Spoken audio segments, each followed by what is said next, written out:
A caravan heads for the U.S. southern border, Megyn Kelly is fired, developments in the case involving explosives sent to left-wing political figures, and Michael Avenatti and Julie Swetnick finding themselves in hot water following their accusations against Supreme Court Justice Brett Kavanaugh. Coming up on Today with 2 Cents.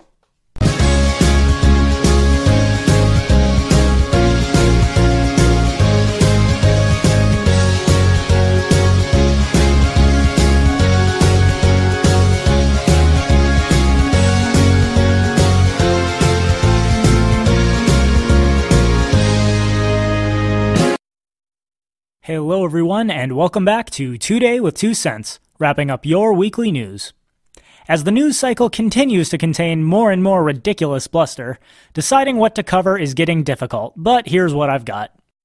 On everyone's mind all week has been the caravan of migrants currently heading towards the U.S. southern border. President Trump may use emergency powers to stop a caravan of migrants from crossing the U.S. border. Thousands of people from Central America are still more than 1,000 miles away in southern Mexico. The president wants to deny them any opportunity to seek asylum here. The president tweeted out a message to the migrants on Thursday: go back to your country, and if you want to apply for citizenship like millions of others are doing. As I've said many times before, as a libertarian, I firmly oppose state-enforced border restrictions. The government has no business telling anyone where they can and can't go, so long as they're not violating anyone else's rights in the process. However, what we're dealing with in this caravan situation is brought about by the government itself. Democratic politicians have not been even the least bit discreet about their intentions to expand the state's power by inviting foreign migrants to the U.S. with the promise of lucrative welfare benefits, education, health care, and anything else they could ever want so long as they vote for Democrats. Combine that with the financial support of he who shall not be named, and it's no mystery that large groups of people are flocking to the U.S., whether or not it would be economically viable for them to do so under normal free market conditions. That being said, until the welfare state and democratic elections process can be abolished, immigration policy of any sort is bound to be a lose-lose situation.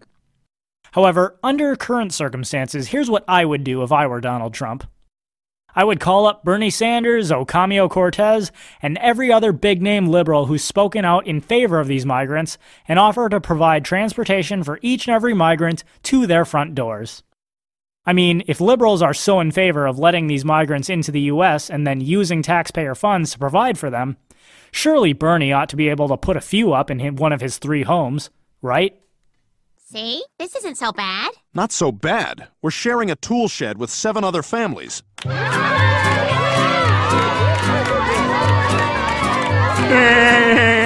They're making the best of it. I'm sure everyone heard that NBC host Megyn Kelly has been fired after making controversial statements about Blackface earlier this week. I guess her quarrels with President Trump and Alex Jones didn't end up being her downfall after all.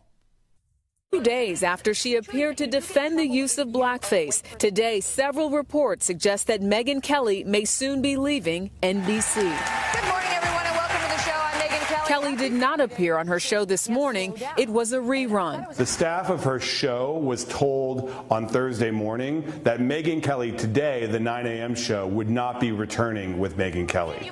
It was what she said Tuesday that got her in trouble. What is racist? Because truly, you do get in trouble if you are a white person who puts on blackface for Halloween, or a black person who puts on whiteface for Halloween. Like, back when I was a kid, that was okay as long as you were dressing up as like a character. The next day, she apologized. And I want to begin with 2 words. I'm sorry. I learned that given the history of blackface being used in awful ways by racists in this country, it is not okay. But her colleagues at the Today Show had already taken a stance earlier that morning. The fact is, while she apologized to the staff, she owes a bigger apology to folks of color around the country. I don't like Megyn Kelly, but this was ridiculous. Regardless of how racist you think blackface might be, all she did was point out that people like to dress up for Halloween, and that if they want to dress up as someone of another race, that might mean they actually respect that person. She just stated her honest opinion and then got fired, even after apologizing. It's NBC's right to fire her, of course, but come on! How many people deserve to get fired for respectfully stating their opinion, even a controversial one? This is why I would never want to work for a major media outlet. You can't go out like that. Oh, come on, Mom. Don't I look like him? How yeah, boy. Yeah, boy. Well, yes, but Chris, you can't just walk around in blackface. It's racist. Now go upstairs and put on that Indian chief costume I bought you. In another story that caught headlines for obvious reasons, numerous mail packages that appeared to be explosive devices were sent to liberal elites, including George Soros, the Clintons, Cory Booker, and CNN. As of Friday, a suspect was taken into custody. I'm Wade Johnson in New York, and we have breaking news on those suspected explosive devices sent through the mail, striking fear across the country over the past 4 days. There you see some of the locations. This happening as law enforcement officers discovered 2 new packages this morning, one in Florida, one in New York, for a total of 12 different packages. ABC News is now getting word that law enforcement officers have a suspect in custody in the Miami area related to these suspected packages sent through the mail. Let's go. Now, by the time this video is released, more information about the suspect and this case will probably be available. But what's been released as I record this is that the suspect has a long history of arrests, including having once threatened to bomb a Florida power and light company, and that when arrested, his van sported pictures of Donald Trump, Mike Pence, and a bumper sticker that said, "CNN sucks." Of course, the leftist media has wasted no time blaming President Trump's rhetoric for the suspect's actions. Never mind, of course, Maxine Waters and Hillary Clinton calling for incivility and actual violence. However, it was already noted by a former Navy explosive ordnance disposal technician earlier this week that these devices were not made by a professional. The former technician stated on Twitter, "Whoever made that wanted it to be painfully obvious to anyone and everyone that it's a bomb. This is nearly the same as a bundle of road flares wrapped together with an old-timey alarm clock ticking away." Not too long ago, I spoke about how InfoWars reporter Millie Weaver stated that she had evidence that false flag attacks by the left were coming in the near future. Now, I'm in no position to confirm or deny any facts in this particular case. I'm a commentator, not a journalist. However, I wouldn't put it beyond sophisticated leftists to orchestrate this whole thing right before the midterm elections in an effort to shift sympathy votes towards the Democrats. Only time will tell. Maybe the suspect really is just a deranged Trump supporter who sent fake bombs to a bunch of leftists of his own volition. But if he really was, it remains to be seen why he didn't at least try to send functional bombs.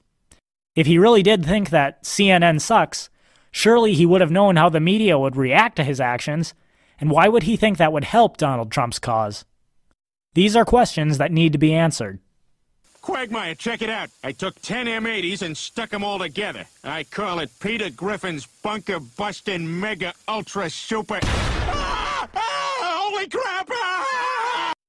In my favorite story of the week, we're again talking about Michael Avenatti, the man dubbed creepy porn lawyer. It wasn't that long ago that Avenatti took on Julie Swetnick as a client, after she claimed that she had knowledge that Brett Kavanaugh had orchestrated gang rapes while he was in high school.